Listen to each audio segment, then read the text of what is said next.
This is Santiago Klaus with Weasel News. We have been picked up, blindfolded, and taken to a location we are not sure where we are right now. And I am with, sir, can you introduce yourself? Sure. Hey, how you doing? I'm Ricky Fromage, like the cheese, you know. I'm kind of a terrorist, just escaped from prison on death row, you know, doing it out here. We're here with Ricky. Like he said, he has just escaped from death row at Bolingbrook. Ricky, why are you in Bolingbrook on these charges? Well, basically, it's kind of a long story, but basically, these lawyers were fucking me around, right? This Hugo Potesta guy, Tony Tahiti, they were two of them, and they got on one of my cases on the docket, and they threw it, even after a judge told Hugo he was conflicted. And so my case got thrown out, and I got fucked with a DUI. I got a felony from that, and so that was fucked up. I had to do something about it. So I started harassing the lawyers. I threatened his life, and then this other lawyer got involved, and so I ended up dressing up as him. Right, his name was Kimple. Okay, I dressed up like him and went on a murder spree. Stabbing people, DAs. I lured a tow truck driver behind a gas station and executed him public style. Had a photographer take pictures of that and later, called the police and stuff and pretend to be a witness.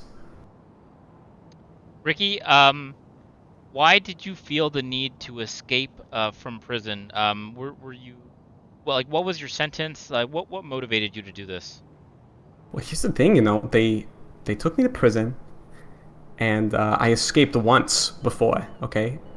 And then the judge was like saying if I didn't show up to my trial, he was going to find me guilty. And my lawyers are like, there's no way he finds you guilty for these charges. And even if he does, there's no way he gives you the death penalty because it's never happened before. And I'm like, okay. So I show up to the trial, right?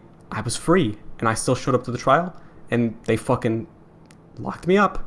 Ham, this deputy Ham, right? She's the lead investigator on my case. She was hiding in the crowd, you know, and she fucking sprung out and arrested me. And basically, the fucking court case went horrible for them. The DAs fumbled the bag, and Ham left halfway through because it was so horrible. The DAs did such a bad job. And Yakel kept saying the whole time that he wasn't going to rule death penalty, so he was giving them so much leniency. But then he did. He ruled death penalty. So I went back to prison for like 20 more fucking years. I'm in there, And then my lawyers put an appeal for me, right? They can appeal the death penalty apparently. And a judge threw that shit out without even looking at it, without even giving me a trial. So I said, fuck this. I'm not waiting around for these lawyers to do shit. I'm getting out. So you were on death row. Your That's appeal right. was overturned out of hand. And so tell us about the escape. How did that come to be? The first escape, I tricked a cop into like not doing the fucking paperwork correctly, and so they got all confused and flustered, and they just left. They just left me in there. So, you know, basically, I was making all these phone calls. I ended up getting the guy to bring me a parachute. He snuck it. So he snuck it in, right? And I climbed up on one of the towers and I fucking parachuted out of there. There's pictures on Life Invader of it. It was pretty epic. You said the first escape. Have there been multiple escapes? Yeah, that was the first time I escaped before my trial. But after my trial, this is my second escape for the same charges. And how did you do it the second time? I mean, I can't say. It's, let's just say I have friends in high places. All right. And so, Ricky, what do you hope to achieve from here? Like, what do you hope that the outcome is? Well, I really hope to just make a change. And I think, that all, like, okay, when I went on this murder spree, you know what happened? Hugo Potesta got fired and charged with corruption for what he did to me. But that didn't happen until I started going crazy. So I'm hoping I'm just going to do the same shit and see what happens. I think Ham will get fired, Yakel will get fired, all these people will get fired, all these DAs, Tiomi, he'll get fired, all these people will get fired. And what do you think it is that they did specifically? Tell me what they did that you think warrants like the corruption or the firing.